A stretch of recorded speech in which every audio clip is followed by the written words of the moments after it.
Bien, en nombre de Dios y de la patria abrimos la sesión del día de hoy. Secretario, oye, lo que pasa es que, perdonen que eso que entrando al edificio nos llamó la atención porque la última sesión no está entrando al edificio, parece que el edificio no sé por dónde, ¿ah? No me aparecía nunca. No es que la típica chiva, nos comentábamos con el secretario que comentábamos, claro, también, y pasó, claro. Con Navarro nos reíamos recién con el secretario, porque decía, no, si estoy viajando, y lo estaban llamando acá de la... No, si estoy viajando ya, estoy llegando, saliendo. No, estoy saliendo. Y estaba en Concepción el otro. Secretario, ¿la cuenta?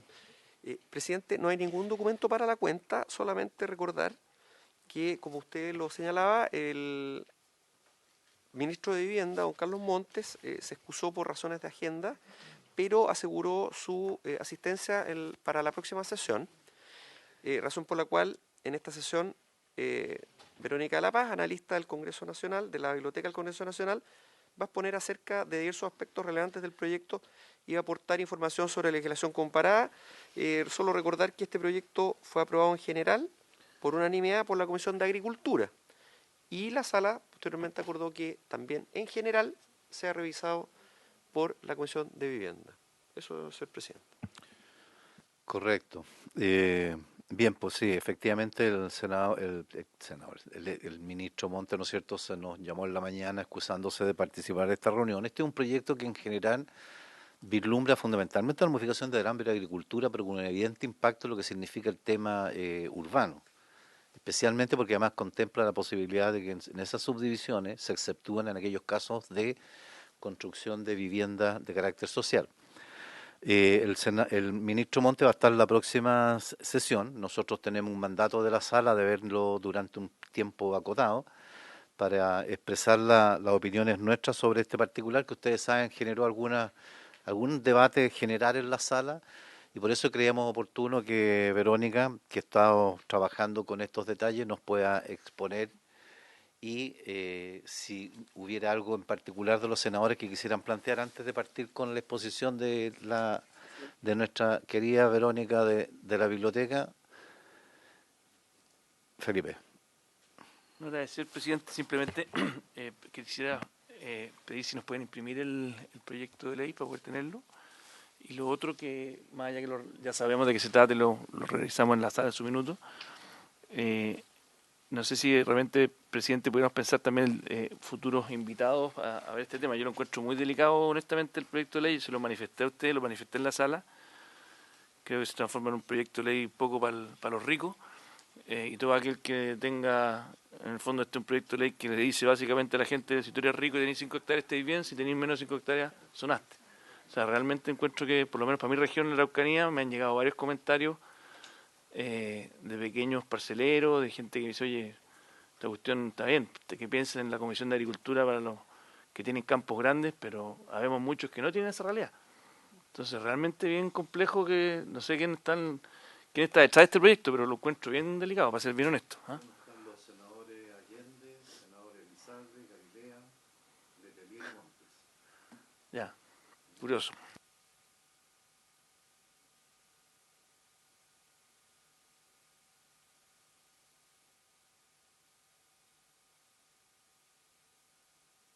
Sí, yo pensé que lo íbamos a decir al final, pero me adelanto al tiro. Presidente, viendo también en parte, sin por supuesto escuchar la exposición que me parece muy importante de la analista de la Biblioteca del Congreso, digamos, especialista en estos temas, es que este proyecto también genera un poquito de inquietud en relación a que pudiera verse con una mirada más integral, ¿no? Por dos cosas. Uno, porque también creo que impacta en el límite periurbano o en el límite urbano-rural, digamos, o las zonas más rurales de las ciudades o de las regiones que están más urbanizadas, entonces también termina expulsando a aquellas familias de agricultura familiar campesina o aquellos que tienen huertas, chacras, etcétera, y por lo tanto también aumenta el costo del abastecimiento de las ciudades, digamos, ¿no? Solo por nombrar, en nuestra región nosotros comprábamos las hortalizas desde de La Pintana, de Pirque, de Colina, y hoy día nos las traen desde La Serena, digamos, ¿no? Entonces después nos quejamos porque el precio de las verduras en la feria, digamos. Entonces creo que también se puede mirar también más integralmente. Y por otro lado, creo que es un proyecto que a simple vista, por eso quiero esperar también la exposición que nos haga aquí la Biblioteca del Congreso, pareciera que promueve una urbanización de élite y fomenta una suburbanización en esta idea de la presión que genera sobre sectores todavía rurales o medios rurales en las urbes. Por lo mismo, hay otro boletín, presidente, que es el que usted también es parte de los mocionantes, que es el boletín 14.605-14, que también modifica diversos cuerpos legales para regular la división de predios con fines inmobiliarios. No está hablando de los predios agrícolas, pero se topa mucho con este mismo proyecto. Entonces, si fuera factible, en algún momento, posterior a esta exposición y por supuesto haciendo un análisis un poquito más detallado nosotros como miembros de la comisión, a mí me pareció que no sería tan mala idea si es que pudiéramos refundir estos dos boletines y estudiarlos en conjunto para tener una mirada más integral. No sé si le parece, presidente. Sí, sí, sí. Yo creo que un buen camino para el efecto de... Además de usted, es mocionante también el ex senador Montes, también es mocionante el senador Urresti, es mocionante la senadora Allende, entonces hay tope también con incluso mocionantes del proyecto de origen que vamos a ver ahora. Ok, me parece, vamos a revisar ese y otros proyectos más que también hay a propósito, orientados más o menos hacia la misma dirección. Claro, eso va a requerir, obviamente, representarlo como acuerdo quizás del trabajo de la comisión una vez que lo presentemos en la sala, para pedir eventualmente, ¿no es cierto?, esa fusión. Me parece que lo vamos a considerar y vamos a ver los proyectos adicionales, aprovechando que está Verónica, para que también veamos otros proyectos eventualmente y los correlacionemos también en su oportunidad, ¿ya? Y efectivamente aquí vamos a tener que ver el tema de la audiencia. Estamos abiertos a las sugerencias. Yo creo que efectivamente vamos a tener que, me da la impresión a mí, que convocar aquí a la propia asociación. Hay dos asociaciones, está la Asociación de Municipios Rurales y las asociaciones de municipios en general, que podrían ser evidentemente parte de quienes puedan participar en este tema. Y además señalarle que esta situación también con el actual ministro y siendo senador, se planteó en un minuto de hacer una conformación de una mesa, de una comisión técnica para analizar este tema, que en realidad tiene bastantes más bemoles de los que aparentemente se surgen en este proyecto, en esta moción en particular. Yo creo que estaría en ello, sin duda, lo vamos a ver la opinión del ministro la próxima semana y podríamos perfectamente adelantar la requerimiento de algunas audiencias adicionales. Yo creo que la Asociación de Municipios Rurales, me da la impresión que debería ser uno, la Asociación Chilena de Municipalidades también, y ahí tenemos dos asociaciones que me da la impresión que podríamos tener algunas opiniones también del punto de vista de ellos, ¿ya? Felipe. No, yo solamente, a mí lo que me preocupa este proyecto, y bueno, tiene que ver con lo que decía la senadora Pascal, pero yo creo que, Pascual, perdón, siempre se me confunde, perdone, sí, yo sé. Pascual. Es que seguimos de alguna manera presionando hacia lo urbano. O sea, al final del día, la señal, y esto no es primera vez que ocurre, o sea, esta es la Comisión de Vivienda, casi todos los subsidios de vivienda, la mejor calidad, la masividad, la proporción de subsidios de vivienda termina siendo en las ciudades. Entonces, la señal que estamos dando con esto es, mire, ¿sabe qué? El campo es para los que tengan grandes superficies, más de 5 hectáreas. Si usted tiene una chacrita, tiene 1 hectárea, no, váyase. Eso es lo que hace este proyecto. Entonces yo realmente, y lo que entiendo que está empezando a ocurrir con la nueva conectividad, además hoy día vamos a tener cada vez mejor conectividad satelital por internet. O sea, la tecnología del futuro hace que hoy día, incluso por la pandemia, mucha gente salió de las ciudades, po. Y este proyecto va por otro lado. Entonces yo no sé los mocionantes qué buscaban, honestamente. Me gustaría entender cuál es el objetivo de decirle a alguien que tenga 2 hectáreas o media hectárea y que, oye, 500 metros, o sea, perdón, 5.000 metros cuadrados, no 500 metros cuadrados. Es una brutalidad de espacio.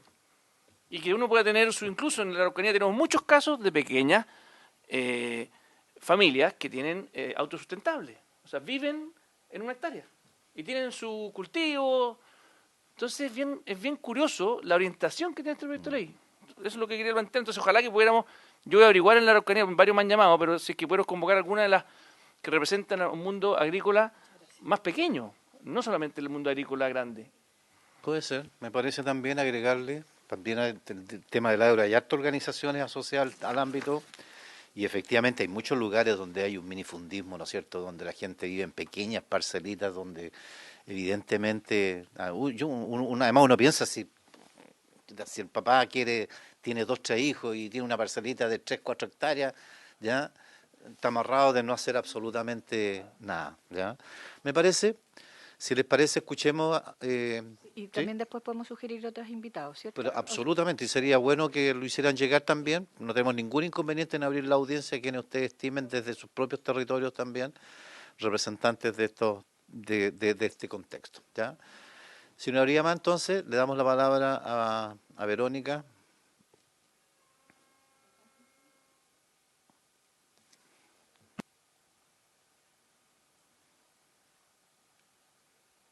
Ya.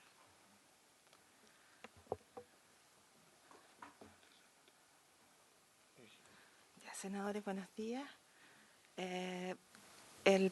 La propuesta o lo que vamos a analizar es la subdivisión del suelo rural y algunos antecedentes y consideraciones para la discusión justamente de este proyecto.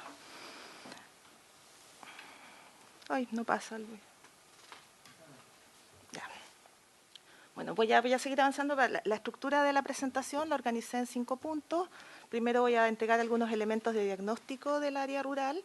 Luego, las herramientas que hay disponibles en este momento, cuál es la legislación que regula el suelo rural, los principales aspectos del boletín que tenemos en estudio, algunos modelos de regulación en legislación comparada, estoy viendo el caso de España, Argentina y Australia, y finalmente los otros proyectos que hay sobre el decreto ley 3516, justamente bajo este paraguas que en algún momento, al finales de la legislatura anterior, se conversó con ese momento con el senador Montes y con la comisión, la posibilidad de hacer un estudio completo del decreto ley 3516 y no de partes de él de manera no integral.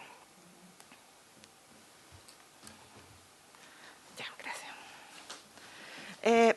Bueno, el diagnóstico de cuál es la situación en este minuto en el área rural, uno observa que sobre el área rural hay fuerte presión de distintos factores sobre este suelo, ¿no es cierto? Por una parte tenemos toda la presión urbana, esta necesidad de que las ciudades tengan más territorio, más habitantes y por lo tanto en los bordes de las ciudades se está ejerciendo una fuerte presión por ampliar estos territorios.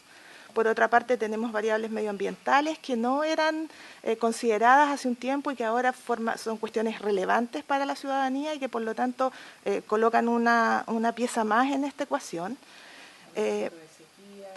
Sequía, protecciones ambientales, ¿no es cierto? Por ejemplo, el tema de la protección de los humedales. Ahí tenemos una variable que es nueva en términos de la legislación. Además, tenemos que hay una ausencia de herramientas adecuadas para el tratamiento del suelo rural. En este minuto tenemos una consideración del suelo rural como un todo homogéneo y la verdad es que no es así. Y además, las atribuciones que tenemos las tenemos dispersas en distintos organismos, en distintas leyes, por lo tanto, no hay una integralidad de la acción que se ejerce sobre el suelo. Y desde el punto de vista del suelo rural, ¿no es cierto? A propósito, ahí se menciona la Política Nacional de Desarrollo Urbano, que está recientemente aprobada. Hay un cambio del modelo de lo que se espera del desarrollo rural, que ha evidenciado además esta desigualdad, esta fuerte desigualdad que existe entre el desarrollo de las áreas urbanas y el desarrollo de las áreas rurales. Entonces yo aquí en este cuadro te intenté detallar esto que les vislumbré recién. Por el lado de la presión urbana, ¿no es cierto?, tenemos esta ausencia de herramientas, este territorio rural que está mayoritariamente al margen de la regulación, ¿no es cierto? Hay una fuerte ocupación por amenidad, o sea, mucha ocupación del suelo rural que tiene que ver, por ejemplo, con las costas, que tiene que ver con cuestiones paisajísticas. Está toda la parte ambiental, y ahí hay una falta de correspondencia en términos de la planificación entre las zonas de protección que estamos estableciendo y el resto de los instrumentos territoriales de los que se dispone. Tenemos este tema de las transformaciones rurales, por supuesto. La falta de correspondencia también tiene que ver con que cuando tú proteges el resto de los... Perdón, que cuando uno protege, digamos, una zona, finalmente no queda necesariamente reflejado en los ordenamientos territoriales anteriores, digamos, ¿no? Claro. O sea, vamos haciendo parches. Y por así en la decirlo. conceptualización, senadora, además, no existe una forma en que eso sea integral. Por ejemplo, la protección Ramsar de algunos territorios se contiene en sí misma, pero cuando estamos viendo planificación, yo no veo Ramsar para incluirla en esto. Entonces, eso provoca, ¿no es cierto?, que superpongamos las protecciones, los terrenos de desarrollo turístico sin tener una integralidad del territorio que estamos abordando. En lo que tiene que ver con las transformaciones rurales, ¿no es cierto?, hablábamos recién de este cambio de los modelos de desarrollo rural, de este desequilibrio entre lo urbano y lo rural. Se observa además que existe una falta de recursos en las comunas rurales que no solo tiene que ver con recursos económicos, sino también con capacidades técnicas instaladas allí. Y desde el punto de vista del gobierno del Estado, hay una falta, hay políticas sectorizadas, se interviene sobre el suelo rural a propósito de un área en particular. Estamos mirando desde el punto de vista agrícola, pero las otras áreas que conviven allí no son consideradas en estas intervenciones. Entonces, volvemos un poco a repetir este tema de la falta de integralidad. En términos de la ausencia de herramientas, ¿no es cierto?, tenemos esta idea de que el área rural es un área homogénea, que es igual en todo el territorio, que no tiene distinciones de uso, que no tiene distinciones climáticas, la superposición de las normas, la toma de decisiones fragmentadas y finalmente, y esta cuestión la hace la OCDE mención, es la falta de mecanismos permanentes. Se intenta resolver problemas como la sequía a propósito de una parcialidad, de un grupo que resuelve el tema de la sequía y no como una cuestión que nos afecta en todo el sistema de la gobernanza. Gracias. Ahora, este proceso de transformación que hemos estado viendo en el suelo rural no pasa solo en nuestro país, es un proceso que se ha observado en otras realidades. Existe esta atracción de nuevos residentes sobre el área rural que incrementa el desarrollo rural, esto aumenta los precios del suelo, comienzan a producirse conflictos entre dos actividades que no están previstas para vivir juntas. No sé, tener el plantel de cerdos al lado de un grupo de vivienda es una cuestión fuertemente conflictiva, por ejemplo.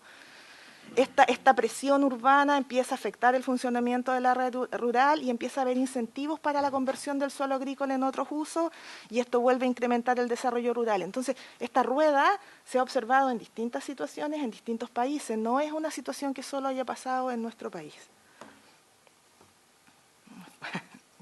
Ahora, ¿con qué herramientas contamos en este minuto? ¿Cuáles son las normas que regulan el área rural? Por una parte tenemos los planes reguladores intercomunales o metropolitanos. El que sea intercomunal o metropolitano depende de la cantidad de población que se encuentre sobre el territorio regulado. Sobre 500.000 habitantes hablamos de un metropolitano, bajo esa cantidad hablamos de un intercomunal. Y en la regulación que tenemos en este minuto, algunos sectores rurales están bajo la regulación del intercomunal. ¿Ya? El resto del territorio rural no se encuentra regulado por el intercomunal. Ahora, ¿qué regula el plan intercomunal? Regula vialidades, regula zonas de riesgo o no edificables, que son dos categorías diferentes, regula algunas áreas de protección con distintos valores, digamos, naturales, patrimoniales, culturales, y regula la subdivisión predial mínima en 3 de esos planes. Hay más planes, pero en 3 de estos regula la subdivisión predial mínima, que es el de Santiago, Valparaíso y Concepción. Por otra parte, en la Ley General de Urbanismo y Construcción tenemos el artículo 55, que expresamente prohíbe la generación de núcleos urbanos al margen de la planificación. Ahora, es importante destacar aquí que este concepto de núcleos urbanos no se encuentra definido en ninguna legislación, por lo tanto, hay interpretaciones respecto de qué hablamos cuando hablamos que se está conformando un núcleo urbano. Y establece, también en esta norma, en el 55, se establecen las excepciones, las condiciones por las cuales yo sí puedo urbanizar en el área rural. Y, por ejemplo, ahí se encuentra la vivienda social de menos de 1.000 UF con subsidios del Estado. ¿Ya? Yo sí puedo intervenir sobre el área rural a propósito de eso, senadora. ¿Y qué relación tiene el artículo 55 con el artículo, 138? que también genera una sanción, precisamente Genera unas sanciones a por quienes no... incumplan el 55, justamente. Ah, es precisamente con respecto al Es la 55. correlación, Ok, claro. muchas gracias. Entonces, ya, la otra norma es esta que la destaqué porque es la norma justamente que estamos estudiando en este minuto, que es el 3516. ¿Qué hace el 3516? Es el que regula la subdivisión del suelo rústico, o sea, del suelo rural, sobre los cuales están con destinos rústicos, forestal, agrícola y ganadero. Esos son los destinos rústicos, ¿ya? Y establece una superficie predial mínima, que es de 5.000 metros, pero también establece el decreto las excepciones para subdividir en menor superficie. ¿Y cuáles son esas excepciones? Todavía no. Son las excepciones que tienen que ver con fines públicos, por ejemplo, que el Estado quiera subdividir porque quiere colocar una sede social, o necesita subdividir porque necesita expropiar una porción a propósito de una carretera, claro, o con fines sociales, por ejemplo, porque una familia tiene una herencia, entonces podemos subdividir a menos de 5.000 metros cuando se trata de una cuestión hereditaria, por ejemplo, ¿ya? Y además establece el decreto que todas aquellas subdivisiones hechas, hechas fuera de este marco, tienen una nulidad de acto jurídicamente. Yo soy arquitecto, eso pero decimos que es nulo todos los actos que contravienen esta norma. Finalmente, paralelo a esto, tenemos el decreto, el 2695, ¿no es cierto?, que regula la regularización del dominio de los predios rústicos, pero teniendo presente que este mecanismo no exige ni urbanización ni tamaño predial para su aplicación y constituye una de las excepciones, ¿no es cierto?, al 3516. Esas son las normas que tenemos disponibles para la subdivisión rural. Ahora, si uno tratara de... La OCDE hace una distinción en tipologías de suelo rural. Eso no se aplica en nuestro país, pero si uno tomara esos conceptos que dicen que cuando hablamos de las áreas rurales podríamos distinguir 3 tipos de áreas rurales diferentes. Las que están dentro de las áreas metropolitanas, que son funcionalmente parte de ese sistema. Por ejemplo, lo que ocurre aquí en la quinta región, ¿no es cierto?, tenemos un montón de áreas rurales, pero que para todos los efectos esa gente funciona en concordancia con la ciudad. Vienen a comprar, mandan a sus hijos a estudiar, tenemos un núcleo conformado. Luego tenemos las áreas rurales que están cerca de ciudades de menor tamaño, ¿no es cierto?, y que mantienen mucho más su carácter rural. Y finalmente tenemos lo que son las áreas rurales remotas, que son esas áreas que son con altos valores paisajísticos y ambientales, pero que están muy alejadas de las áreas urbanas y que en general la presión que reciben es más bien de amenidad, de ir a instalarme ahí por la linda vista al lago, por la playa, pero no de gente viviendo de manera cotidiana. ¿Ya? Entonces, si uno entendiera esos 3 conceptos de la OCDE y aplicara un poco a la legislación que nosotros tenemos, vemos que todo lo que tiene que ver con los planes intercomunales se aplica en las áreas metropolitanas, ¿no es cierto?, y en el resto del territorio rural no. El 55 aplica principalmente, ¿no es cierto?, en las zonas aledañas a las zonas urbanas y de menor frecuencia en las zonas remotas. Y el 3516 permite parcelaciones en todo este contexto sin ver lo que estamos mirando debajo. Igualmente el decreto ley 2695. ¿Ya? Entonces eso nos da un panorama un poco de dónde estamos aplicando estos distintos instrumentos. Ya, ahora, ¿qué? Perdón, Verónica, una pregunta a propósito de lo que comentábamos al principio, porque nosotros hemos puesto también el argumento respecto a estas subdivisiones de 5 hectáreas y hemos señalado de que hay una afectación, ¿verdad?, a aquellas familias pequeñas que alguien tenga un terreno inferior a 5 hectáreas que quiera subdividirlo. Tú señalas que en este caso, para efecto de la subdivisión para fines hereditarios, no aplicaría ninguna restricción, por lo tanto, ¿se podría hacer? Hay una excepción que está prevista en el 3516 que no se modifica con esto, que seguiría vigente. ¿Ya? Y lo otro, teniendo en cuenta además que la norma no aplicaría teóricamente de manera retroactiva, por lo tanto, los que ya tienen propiedades de menor tamaño no deberían haber afectado su dominio. ¿Ya? No, pero digamos en términos generales, claro. Lo hemos mencionado. ¿Ah?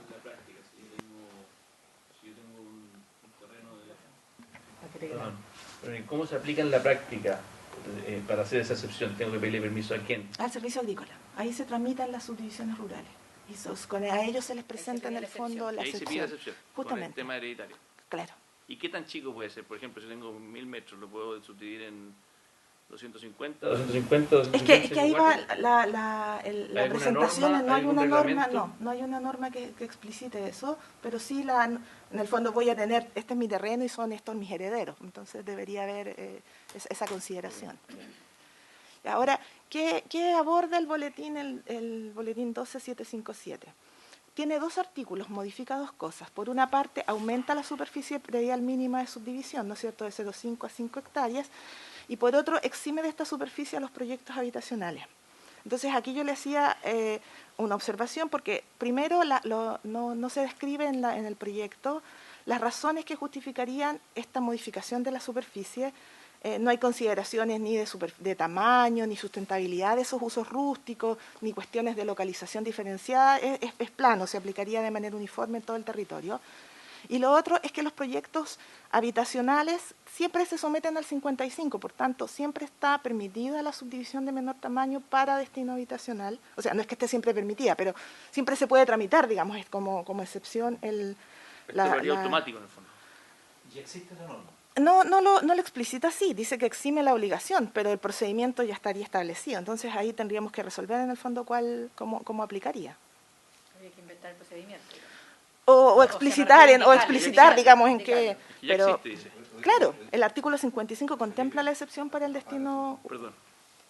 No solamente para los efectos prácticos, como se toma nota, se hacen acta y se dice todo lo que se dice, si la intervención, por favor, para que queden claramente consignadas en la reunión, ¿ya? Verónica.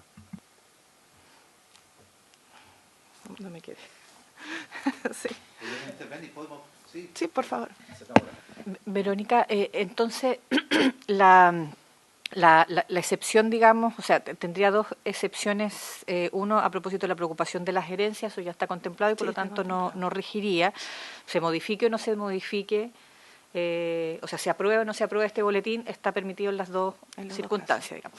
Pero lo otro tiene que ver con eximir de esta norma de superficie mínima a los proyectos habitacionales de construcción de vivienda social, finalmente, ¿no? Claro. ¿Es eso lo...? Claro, lo que pasa es que un proyecto de vivienda social, cuando necesita instalarse, no va por el 3516, va por el artículo 55 de la Ley General como excepción a la norma. Por lo tanto, no requiero que esté no está de hecho considerado ahora, porque no es para ese destino.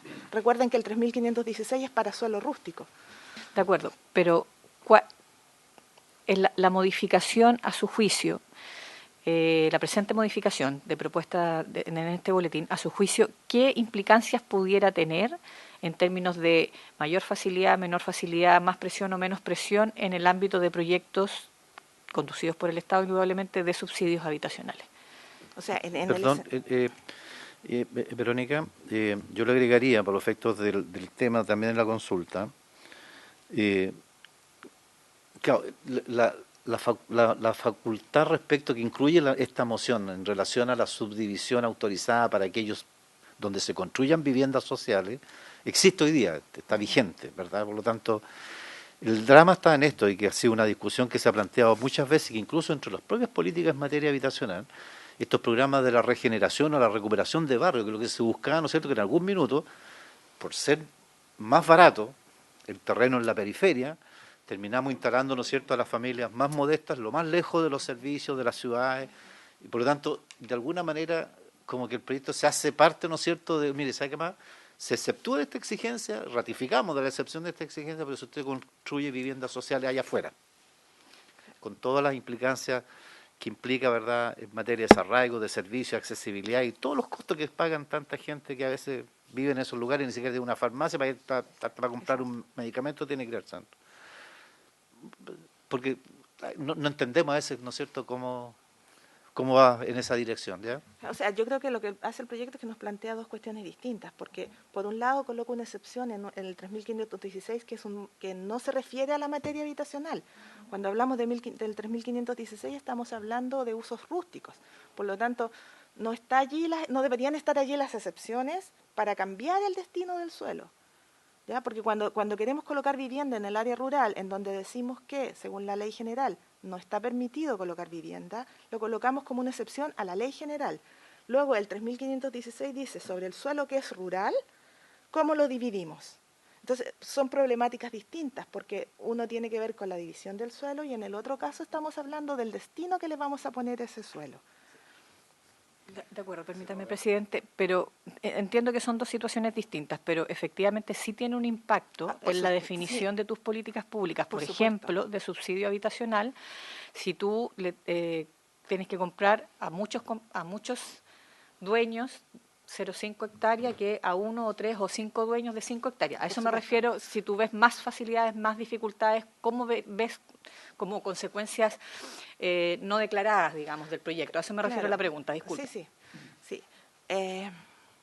O sea, podría facilitar en términos de la adquisición del suelo, ¿ya? Pero uno aspiraría a que en términos del desarrollo urbano, las formas que tuviéramos de ampliar el territorio y de proporcionar suelo para la vivienda tuvieran otras consideraciones que no tuvieran que ver solamente con la disponibilidad de suelo, porque como bien dice el senador, ese suelo es suelo rural y por lo tanto sus condiciones no son las óptimas para pensar que allí va a vivir gente. Senador. Yo creo que este tema es bien relevante porque en el fondo lo que está diciendo Verónica es que cuando uno quiere construir un centro urbano se tiene que preocupar del transporte, de la educación, de la salud, de todos los servicios que existen. Entonces exactamente, los caminos. Entonces encuentro que incluso esta excepción da para que efectivamente esa norma finalmente no se cumpla. Entonces esa idea.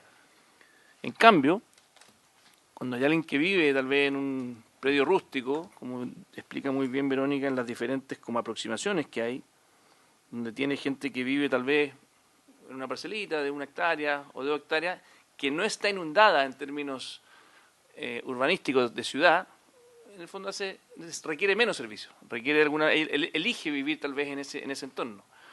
Entonces aquí una cosa es cómo se construye ciudad, creo yo, y la otra es cómo regulamos que efectivamente exista el derecho de alguien que quiere vivir en el mundo rural a que viva efectivamente en ese mundo rural, que son dos dimensiones, creo yo, de elección de vida bien distintas. Sí, perdón. Verónica, para ponerle más antecedente, yo te digo lo que acontece en mi región y que por lo demás la propia Asociación Regional de Municipalidades ha manifestado también sus preocupaciones y ya han habido además sendas notas de prensa respecto allá le llaman del charqueo, a propósito de... el charqueo de la Patagonia, ¿no es cierto?, que se están haciendo una parcelación por todos lados, los alcaldes están planteando sus reparos por el hecho de que lo obligan, a veces indirectamente, porque se instalan estas parcelaciones de 5.000 metros cuadrados y empiezan después, oye, a conformarse el Comité de Agua Potable Rural, el Comité de Electrificación Rural, o sea, va indirectamente al final el Estado a resolver los problemas de los servicios básicos, después el municipio con todo lo demás, las calles, en fin. A la larga, en síntesis este proyecto, lo sustantivo lo que hace es básica y esencialmente modificar, porque la segunda parte de la modificación no tiene sentido práctico y toda vez que ya está regulado en cuanto a la vivienda social. Y en lo primero es básica y esencialmente la reducción, o sea, el aumento de la subdivisión mínima de 5.000 a 5 hectáreas. Eso nos gustaría que algún minuto también pudiera enfatizar la implicancia que eso pudiera tener. Disculpe, presidente, solo para entender si acaso el ejemplo que yo iba a dar es lo mismo que usted está planteando. En Curacaví hay legislaciones, hay juicios en este minuto que tienen precisamente el municipio de Curacaví contra procesos, comillas, de urbanización forzado, como usted estaba planteando. O sea, esta cosa primero lotearon, no generaron las condiciones acorde, digamos, a la Ley General de Urbanismo y Construcciones para cumplir con esas urbanizaciones, y luego se presiona, digamos, a los municipios para llegar con el agua potable, con la luz, con las carreteras. Entonces, tiene que ver con lo mismo, ¿no? Para saber si estamos hablando del mismo ejemplo que también tenemos acá en la región metropolitana. Ahí yo en eso quiero hacer un paréntesis un poco. En el área rural no debería haber urbanizaciones. El área rural debería ser para el desarrollo de los usos rústicos, ¿ya? Nosotros no tenemos una legislación que obliga a demostrar que cuando estoy subdividiendo esa parcela mantiene ese uso, si bien había una declaración en algún momento, pero no hay una fiscalización en términos de que efectivamente ese suelo sigue teniendo esas características, ¿ya? Pero cuando nosotros queremos urbanizar ese suelo rural, el procedimiento es el artículo 55. Hago un cambio de uso de suelo y este suelo que es rústico lo transformo en un nuevo uso, ¿no es cierto? Y ahí la Seremi me da las condiciones de urbanización y quien está urbanizando tiene la responsabilidad de urbanizar completamente ese suelo, o sea, de dotarlo de servicios de alcantarillado, agua potable. La parcelación de 5.000 metros se ampara en la norma de que cuando yo tengo un suelo rústico puedo tener una vivienda para quien habita esa vivienda y puedo tener vivienda para los trabajadores de ese predio. Bajo esa fantasía, en el fondo ese supuesto, instalamos vivienda, pero luego, claro, estamos viendo, y justamente hay varios pronunciamientos de la Contraloría y juicios por este tema, porque estamos viendo que se está urbanizando suelo rural, suelo en algunos casos altamente productivo o de valores ambientales. Entonces, frente a ese conflicto, se plantea como alternativa al decir, ¿sabes qué? Ya no va a ser tan fácil porque 5.000 metros va a ser más caro, ¿no es cierto? Y va a haber menos demanda por comprar ese suelo. Un poco esa es la lógica con la que está funcionando el proyecto. Como va a ser más caro porque no voy a poder comprar 0,5, sino que voy a tener que comprar 5, entonces debería disminuir el interés por irse a vivir estas parcelas. ¿Ya? Ahora, esa es una solución. Ahora yo siento que es una solución muy básica porque lo que tenemos enfrente en el suelo rural tiene otras muchas variables. Entonces, esta es una de ellas, pero también tenemos una necesidad de suelo en términos estrictos porque las ciudades necesitan crecer y tener desarrollo. Entonces, yo creo que lo que plantea, y un poco acudiendo a lo que fue la legislatura anterior, en esta idea de abordar el 3.516 de manera integral, es justamente porque hay esta otra multiplicidad de factores que hay que tener en cuenta al momento de modificar esta norma. No basta solo con cambiar el guarismo, porque eso en términos prácticos no nos va a solucionar el problema que tenemos enfrente. Sí, va a acontecer de que al final se van a formar agrupaciones de 10 personas, Claro. compro 5.000, pero constituye una sociedad de derecho, ¿verdad? Claro. ¿Ah? Y hago el mismo objetivo al final con el mismo tema. Felipe. Justamente. A mí lo que me pasa también es que, obviamente uno quiere que la cosa sea orgánica, pero me cuesta que en esta discusión no nos pongamos en el caso de la gente que quiere vivir en el campo. Entonces, toda esta discusión es cómo hago para que el municipio tal vez no tenga que hacerse cargo de, yo me imagino que no hay ninguna obligación del municipio en términos legislativos o contractuales con alguien que vive en el campo, en una parcela de 5.000 metros. Y yo creo que la tendencia hoy día de la calidad de vida que vivimos después de la pandemia es hacia eso. Entonces, lo único que hace este proyecto, o sea, porque uno puede mirar la cosa como chaquear la Patagonia, que no sé quiénes están checando, pero efectivamente es tal vez gente que ni siquiera vive ahí. Estoy hablando de gente que realmente vive en los lugares y que prefiere mil veces vivir a 30 minutos, a 15 minutos de un centro más urbano y vivir en la tranquilidad de 5.000 metros cuadrados. Este proyecto cercena esa posibilidad. Esa es la verdad. Cercena esa posibilidad. A no ser que empiece a hacer cosas truchas como lo que usted acaba de decir, presidente, que yo me asocio con 10 gallos más y hago una sociedad de derechos que al final sabemos que esa cuestión incluso han vendido, entiendo que en Aculeo vendieron unos derechos, unas cuestiones medias truchas que eran de mentira. Acabamos de aprobar una norma, claro, de subdivisión, en el fondo. Exactamente, hay gente que vendía los derechos sin tener ninguna normativa interna, que te vendían la pomada y después llegaba la cuestión y no tenías nada. ¿Ah? Era una chacra. Eso sí, pero ojo que también yo creo que tenemos que hacernos cargo de muchas familias que prefieren eventualmente, jóvenes sobre todo, que saben que el mundo urbano está muy caro, vivir en un lugar más apartado, con todas las tecnologías, con teletrabajo, con todo lo que estamos viendo. Entonces, yo por lo menos encuentro que esto va en la dirección opuesta a lo que yo esperaría, yo por lo menos como legislador de mi región, que me encantaría que esa calidad de vida se diera con mucha fuerza. Tal vez en Santiago se puede dar menos, pero en la región de la Araucanía veo muchas familias jóvenes, arquitectos, que viven en ese estilo de vida. Con esto, se acabó. Sí, un segundito, senadora. Sí, es verdad, efectivamente, y de hecho incluso una de las grandes discusiones que se plantearon acá en la tramitación del proyecto de regularización es que, bueno, el 3.516 en definitiva hay que sincerarlo, porque en la práctica lo que hace el 3.500, ¿verdad?, es autorizar una subdivisión. O sea, el Ministerio de Agricultura, a través de la entidad que sea, ¿verdad?, autoriza la subdivisión, el SAC, ¿ya?, autoriza la subdivisión, pero no para hacer un cambio de uso del suelo de urbano, o sea, de rural a urbano, sino que para seguir siendo rural, sigue siendo rural la subdivisión que autoriza la agricultura, pero sabemos que lo que se instalan ahí son viviendas, son condominios. Por lo tanto, Es un tema que habrá que regular, y eso es parte de la discusión que se plantea en esta comisión técnica entre el urbano, suburbano y lo rural. Senadora. Frente a los comentarios que ustedes acaban de hacer, presidente, y el senador Kast también, dos inquietudes. Una es, ¿por qué la propuesta en este boletín es 5 hectáreas y no 3 y no 20? Por primera cosa, ¿no? O sea, ¿por qué ese número, digamos, no? ¿Por qué ese guarismo?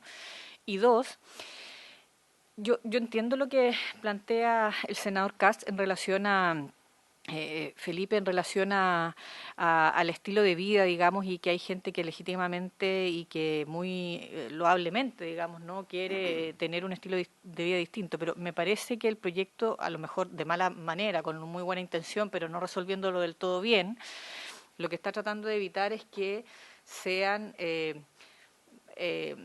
sea como alguien que vive de la venta de estos temas y no alguien que individualmente quiere resolver su estilo de vida. No sé si me explico, es como que no se haga un negocio a partir de la subdivisión predial que te permita, digamos, generar porque en definitiva, comillas, si alguien se queda con 0,5 hectáreas, 5.000 metros cuadrados, y quiere ir a vivir al modo rural, para decirlo bien coloquialmente y en buen chileno, tendrá que hacerse pozo para sacar agua, tiene que tener pozos sépticos, etcétera, etcétera. Y lo que está ocurriendo es que con las parcelas de agrado lo que se está presionando es que llegue el agua potable rural, si es que llegue la instalación eléctrica, que llegue el alcantarillado, entonces finalmente modificas toda la vida, digamos, y no solo, no sé si me explico. Entonces, yo siento que efectivamente el boletín está como bien intencionado, pero no se está resolviendo todas las implicancias que tiene. Eso es un poco lo que me estoy llegando como conclusión. Entonces, el problema no es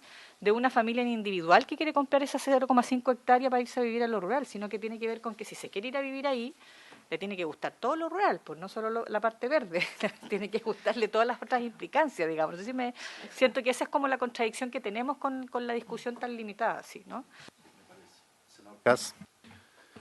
No, yo creo que primero, o sea, es evidente que más encima de una contradicción este proyecto, porque dice, si es que es para fines sociales, o sea, eso significa, si yo tengo una densidad altísima, no tengo problema. O sea, si yo pongo una subdivisión de vivienda de 200 metros cuadrados, me eximo. Y cuando alguien quiere vivir en 5.000 metros cuadrados, no va a poder ir a vivir en 5.000 metros cuadrados. O sea, con todas las implicancias que tiene, que efectivamente en mi región está llena de personas que han hecho sus pozos, obviamente quieren tener electricidad, quieren tener obviamente agua potable, rural. Pero no confundamos la urbanización de que quieran vivir con dignidad a que quieran vivir en la ciudad. No es que están buscando vivir en una ciudad, están buscando vivir con condiciones dignas en el campo. Entonces, son objetivos distintos, de calidad de vida. Y hoy día las nuevas generaciones veo con mucha fuerza eso en la región. La pandemia lo aceleró brutalmente y además tenemos el caso de que la conectividad, repito, a la Araucanía llegó y se instaló Starlink, empresa de tecnología de Elon Musk, que permite que cualquier lugar de Chile, ya ni siquiera dependiendo de los 5G ni nada, tú puedas tener internet de buena calidad. Incluso en las escuelas rurales, de forma gratuita, instalándose este servicio. Entonces, yo creo que es importante diferenciar lo que significa urbanizar un lugar rural a lo que significa vivir de buena calidad de vida en un lugar rural, que creo que son dos objetivos distintos y que desgraciadamente en Chile, por mucho tiempo, todas las políticas sociales nos empujaron si tú querías tener educación de calidad, ándate a la ciudad. Si tú querías tener salud de calidad, ándate a la ciudad. Si tú querías tener cualquier cosa de calidad, ándate a la ciudad. Y yo creo que ojalá esto permita, no avancemos en un proyecto que lo agudice aún más ese problema. Sí, bueno, es en realidad una discusión histórica de la migración, ¿verdad?, rural-urbana que impactó en términos generales lo que tú señalas. Y también hoy día se está produciendo esta reconversión, o sea, hay gente también, como tú muy bien dices, que quiere volver a su entorno más natural. Y además de eso hay otra realidad también que es dramática, que es el hecho de que en los últimos años el precio del suelo urbano ha adquirido valores tan desproporcionados que a mucha gente prácticamente la imposibilita. Yo te cuento el caso de mi región. Un sitio urbano en Coyhaique, 100 millones de pesos, en la zona relativamente más o menos central. Hablemos de, no sé, 15 cuadras, 20 cuadras alrededor de la plaza central. 100 millones de pesos. En la periferia de la misma ciudad de Coyhaique, un loteo de 5 metros cuadrados, estoy hablando de 45 millones de pesos. O sea, la gente compra los 5.000 metros cuadrados y se queda con 55 millones de pesos para empezar a construir su casa. Y vive en ese entorno, en la periferia, y no en Coyhaique, además con todos los problemas que tú sabes, que Coyhaique es la ciudad, una de las ciudades más contaminadas, más de... ¿ya? Entonces, bueno, evidentemente hay que ver cómo compatibilizamos, y esto va a ser parte precisamente de esas conversaciones que vamos a tener que tener con el ministro, que también habrá que analizarlo, habrá que verlo, citaremos a propósito de la audiencia que tú señalas, imagino a mí el Consejo Nacional de Desarrollo Urbano, que también puede tener una opinión, te fijas, y impuestos internos, sin duda, te fijas, también hay temas de esa naturaleza. Verónica, es un buen punto, un buen tema, pero yo creo que es bueno, como bien dice la señora Pascual, que sean un poco aclarando un poco el contexto por donde puede ir, porque alguna intención positiva tenían evidentemente los mocionantes respecto de lo que ellos pretendían hacer. Y la intención nuestra, como esto se nació desde agricultura, nosotros estimamos que tenía impacto en lo urbano, era conveniente que pasara por esta comisión y esperamos ahí hacerle las mejoras, aun cuando, como bien dice don Jorge, la única presentación que hacemos nosotros, la autorización que tenemos es por una vista y una votación en general del proyecto. ¿Ya? Verónica. Ya, el otro punto, voy a pasar al otro punto que desarrollé en la presentación y tiene que ver con los modelos de suelo rural en la legislación comparada. Este mismo problema, como yo les decía, no es privativo de nuestro país, entonces podemos ver cómo se ha resuelto o cómo se ha abordado en otros lugares. En general, lo que uno observa en la legislación es que hay 4 ámbitos que se complementan al minuto de resolver cómo abordar la problemática del suelo rural. Entonces, por una parte tenemos generalmente una norma política que define distintas categorías de suelo rural, que habla de distintas superficies, distintas exigencias de productividad, ¿no es cierto?, que vamos a tener cuando subdividamos este suelo. Por otro lado, hay instrumentos de planificación. Nosotros tenemos instrumentos de planificación que abordan mayoritariamente las áreas urbanas y una porción muy pequeña del área rural. Lo que uno se encuentra es que en general hay instrumentos de planificación que abordan todo el territorio de una comuna, ¿no es cierto?, generalmente son administrados de carácter local y van estableciendo una gradiente entre terrenos exclusivamente rurales y productivos a terrenos urbanizados con uso habitacional. Entonces, en esta multiplicidad de formas de subdividir el suelo, pues nosotros, lo que planteaba recién el senador, si alguien quiere irse a vivir a lo rural, su única opción en la legislación nacional es tener media hectárea e irse a vivir allí, pero a lo mejor media hectárea sobre un suelo altamente productivo es un muy mal negocio en términos de las cuestiones ambientales, del término social, ¿no es cierto?, de lo que queremos preservar. Entonces, pero esa persona no tiene otra opción, porque a lo mejor con 1.000 metros podía vivir bien. Entonces, en lo que uno observa es que hay gradientes, empieza a haber formas de ocupar el suelo rural para distintos usos. Por otra parte, en términos impositivos, como bien señalaban recién, también hay una regulación de manera que los impuestos que se pagan en una área u otra sean equivalentes. De manera que no existe esta distorsión de que, claro, me voy al área rural y es más barato vivir porque no pago impuestos, pero en términos sociales nuevamente tenemos un impacto. Depende de la situación con la que se esté evaluando su predio, si se está evaluando como área habitacional o está manteniendo el uso agrícola. Y finalmente... Si quieren, te cobran igual. Es que pongo Corren por camino. una casa de 2.000 metros cuadrados, me pongo al lado del invernadero y sigue siendo... El impuesto interno te cobra igual. Sí. En eso son bravos. Y por otro, hay impactos ambientales, ¿no es cierto?, que tiene esta ocupación del suelo rural con destino habitacional y que también deben ser considerados y se deben regular. Las viviendas, la contaminación de napas, ¿no es cierto?, con los pozos sépticos, hay todo un ámbito allí también que tenemos que ponerle atención y lo que uno observa en la legislación comparada es que se regula. Ya, entonces, los países que yo revisé fueron España, Argentina y Australia. Como vamos con los tiempos, voy a revisar un pequeño resumen de esto, pero en la presentación están desarrollados con más profundidad los 3 países. ¿En realidad nos parecía la única la selección de países? Los elegí porque tienen modelos distintos, ya porque nos permitía una variedad de modelos para revisar. Entonces, en el caso de España, ¿no es cierto?, se establece, para la explotación agrícola, se establece una unidad mínima de cultivo. Esa es la exigencia. Por lo tanto, yo, según el tipo de suelo y la localización en que esté, para poder subdividir, tengo que demostrar que cumplo esta unidad mínima de cultivo que establecen las distintas normas. Pero además tenemos para los otros usos de suelo en el área rural un instrumento de planificación local que regula, ¿no es cierto?, el cómo se instala en el área rural los usos habitacionales. Exige además la urbanización del suelo y la aprobación de cada proyecto específico lo tiene que autorizar explícitamente la autoridad local, que vela porque exista compatibilidad entre los distintos usos, de manera de que no tengo vivienda autorizada inmediatamente al lado de una actividad que podría ser nociva en términos de olores. El caso clásico es el de los planteles, por ejemplo, que son una actividad rural, pero no es buena conviviendo con una vivienda adyacente. En el caso de Argentina, ¿no es cierto?, revisé la provincia de Buenos Aires, hay también una idea de una superficie predial mínima y con distintas cantidades en términos de la superficie exigida según la localización, ¿no es cierto?, de esto. Se pide un estudio agroeconómico para hacer la subdivisión que tiene que demostrar que desde el punto de vista agrícola, ese terreno mantiene la productividad que tenía el predio original. Tengo 10 hectáreas, ahora voy a tener 2,5, pero esas 2,5 proporcionalmente tienen que mantener la productividad de las 10 hectáreas. Ahora, para el resto de los usos en el territorio rural, la norma dice que tiene que tener una densidad máxima de 5 habitantes por hectárea. Esto es aproximadamente una casa, porque según la legislación, si lo homologamos a la legislación nacional, son 4 habitantes por una vivienda, entonces estaríamos pensando aproximadamente una vivienda por hectárea. Eso es más o menos lo que está regulando la legislación argentina.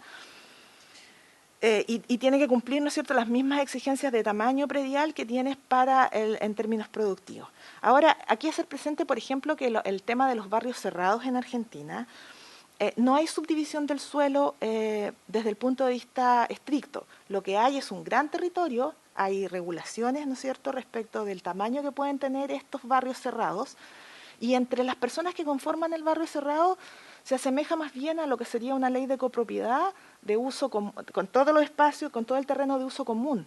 Y dentro de eso se organizan para que una determinada porción de ese terreno albergue las viviendas, pero el resto del territorio se mantiene en usos compatibles con usos deportivos, usos sociales, pero más bien que resguardan ciertas características del territorio.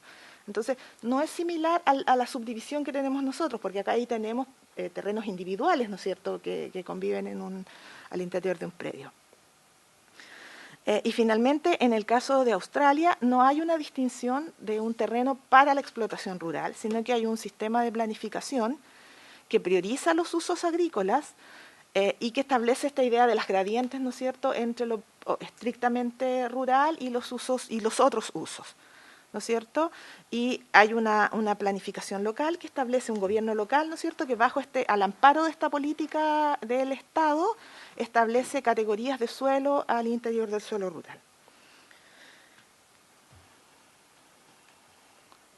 Entonces, pasemos a esta parte más rápido, porque aquí en el fondo desarrollo los casos, por como estamos con los tiempos, voy a saltar esta parte.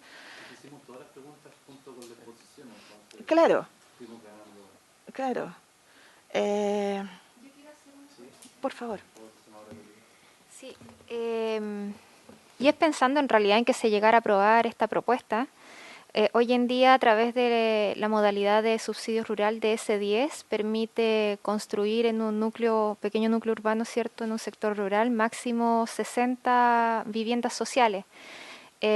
Para poder emplazar un proyecto de esta modalidad, a lo mínimo tienes que contar con una superficie de 3 hectáreas aproximadamente, ¿ya?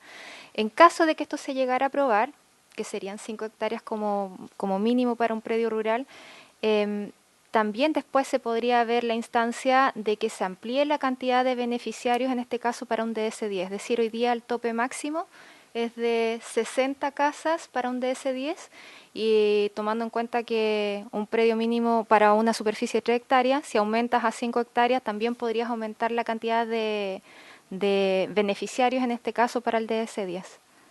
Creo yo que sería una forma de cómo ya que estamos, por una parte se está restringiendo cierto aspecto, por otro lado también se le puede encontrar el beneficio como para poder entregarle mejor calidad de vida a las familias que van a adquirir una vivienda social.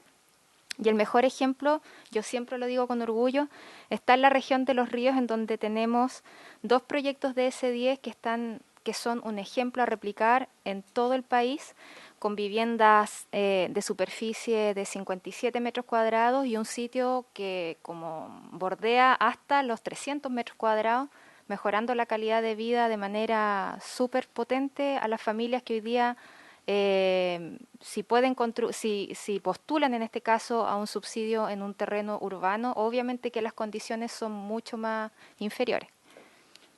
Yo creo que finalmente el desafío que pone la norma es cómo compatibilizamos la utilización del suelo rural con las otras características que le son propias. Y claro, uno podría entender que con mayores facilidades de superficie voy a poder poner más viviendas, pero también poniendo como contrapunto eso, cuál es la cantidad de viviendas juntas que yo tengo que tener en el área rural, manteniendo sus características. Entonces, de repente a nivel de los villorrios, a nivel de las ciudades intermedias, van habiendo distintos números que son los adecuados para vivir en ese territorio. Yo en algún momento fui directora de obras en la comuna de La Cruz, que es una comuna rural acá en la quinta región.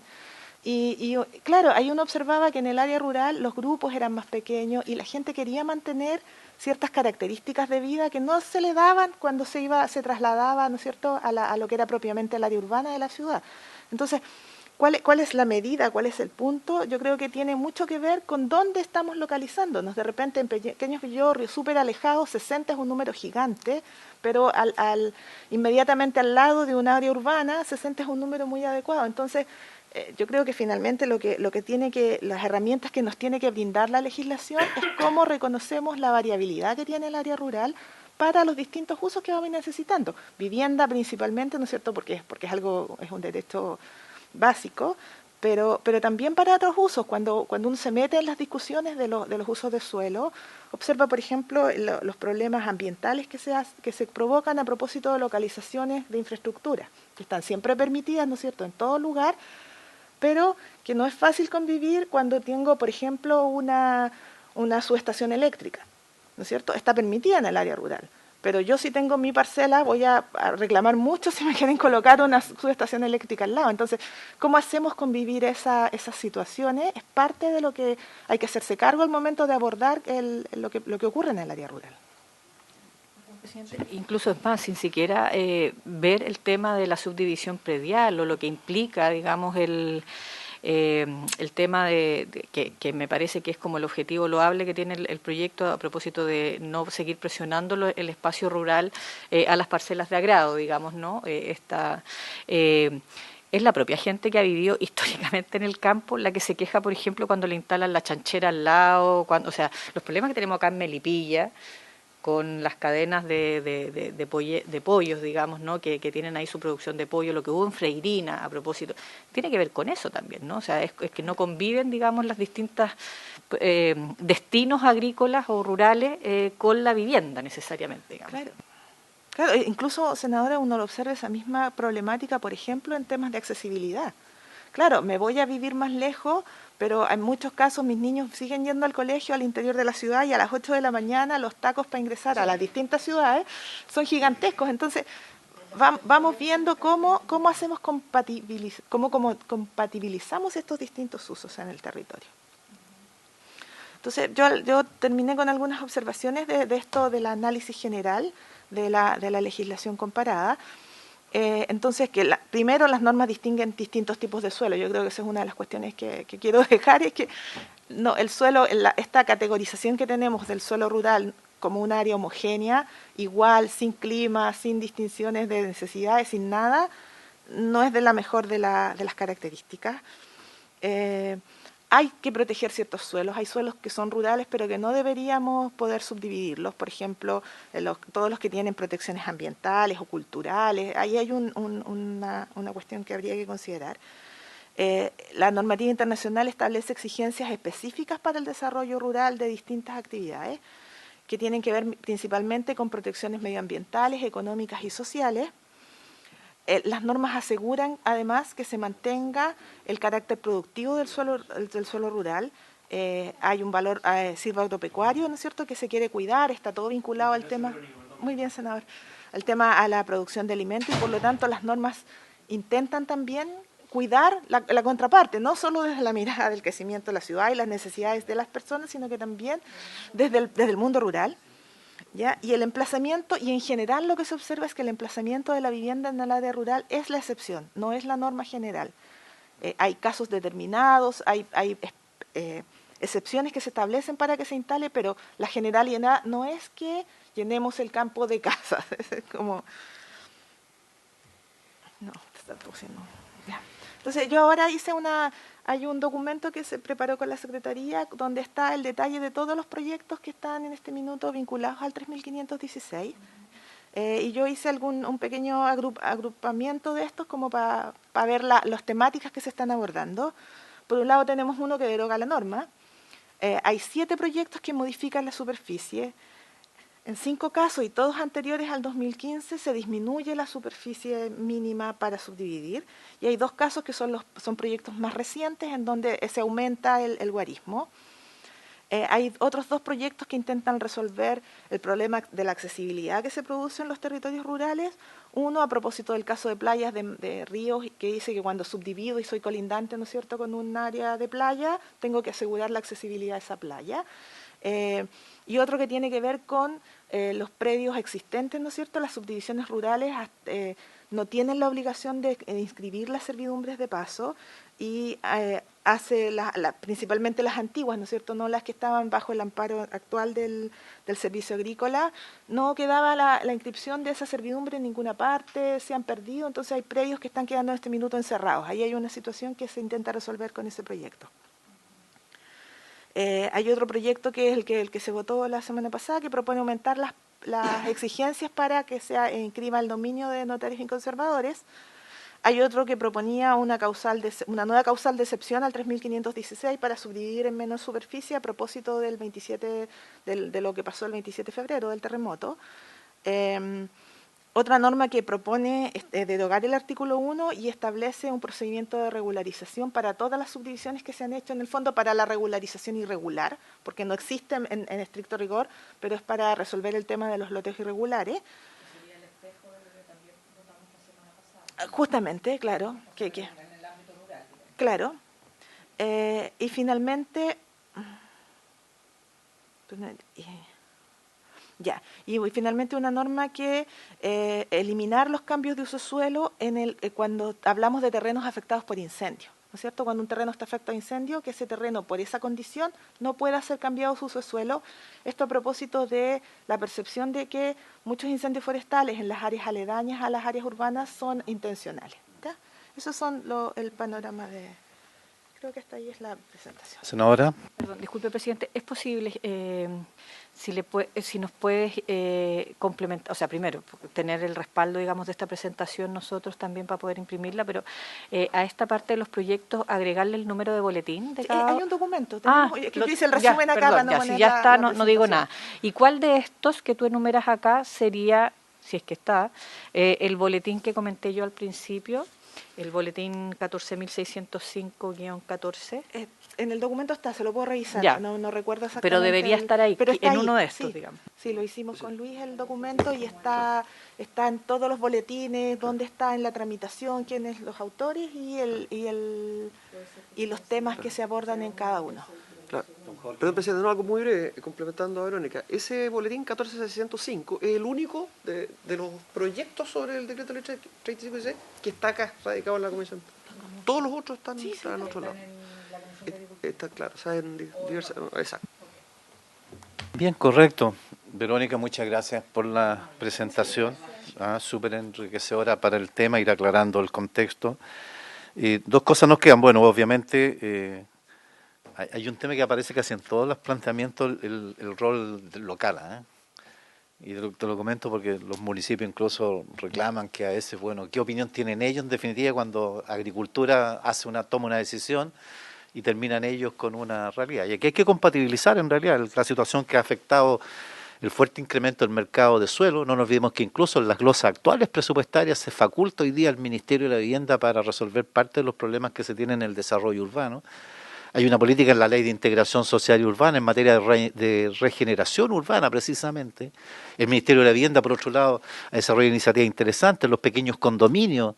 O sea, hay varias iniciativas que un poco apuntan a este tema. Y yo creo que vamos a tener que compatibilizar toda esta visión, desde aquella gente que válida y personalmente quiere volver a tener una vida distinta, volviendo al campo después de este proceso, una remigración. ¿Cómo se diría eso? Una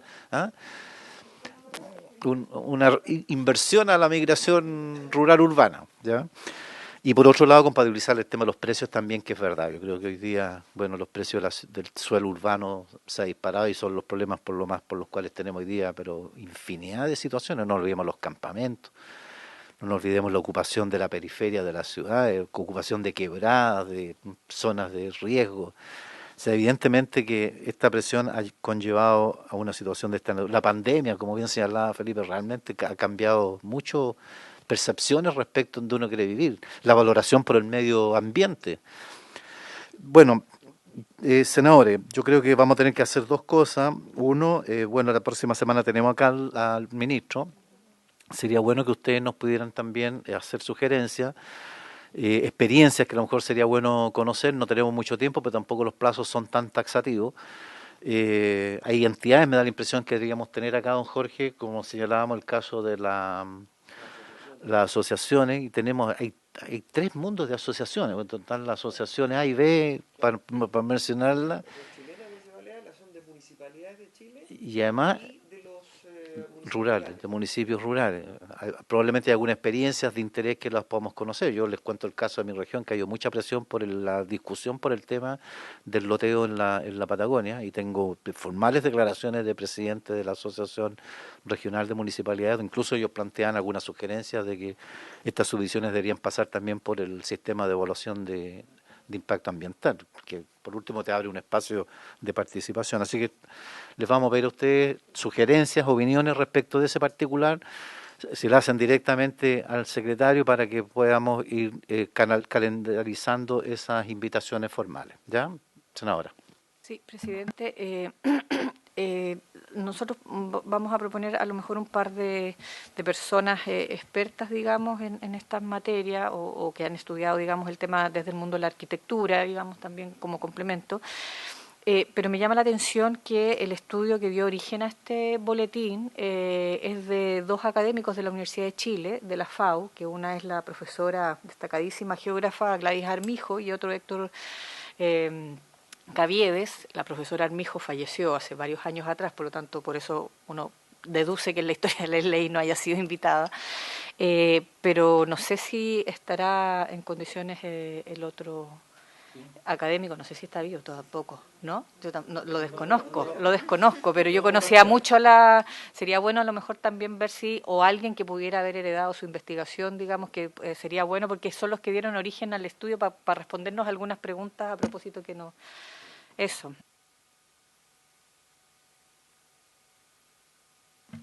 Presidente, a través suyo, en realidad, plantear una solicitud que me han manifestado concejales de la comuna de Lanco, representando en sí, en realidad, 3 comités de vivienda que hoy día se encuentran con un alto nivel de incertidumbre.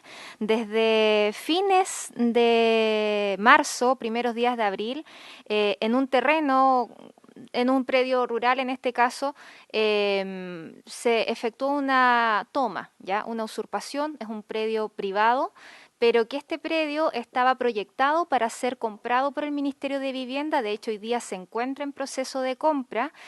Y yo sé que este es un tema que entre privados se tiene que arreglar a través de medidas judiciales, ¿cierto?, en donde nosotros como Estado no podemos intervenir.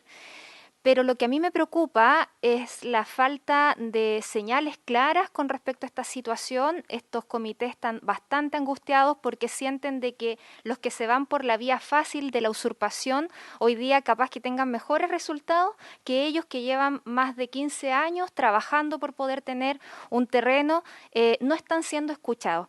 Entonces yo le quiero pedir también, presidente, a través suyo, notificar al ministro de Vivienda y Urbanismo para que él instruya en este caso a sus funcionarios referente a la Seremía de Vivienda y también al Serviu para que puedan acercarse también a estos 3 comités de vivienda, porque no es justo de que ya estamos a mediados de abril y todavía nadie del gobierno hoy día se acerca a estas familias que están angustiadas, que lo único que quieren es que se concrete el proceso de compra de su terreno y que no ven señales claras. Entonces, yo sé que en materia de seguridad el ministro no tiene acción, pero sí tiene acción en materia de dar señales claras de que bajo la vía correcta sí podemos avanzar con entregar una vivienda digna en este caso.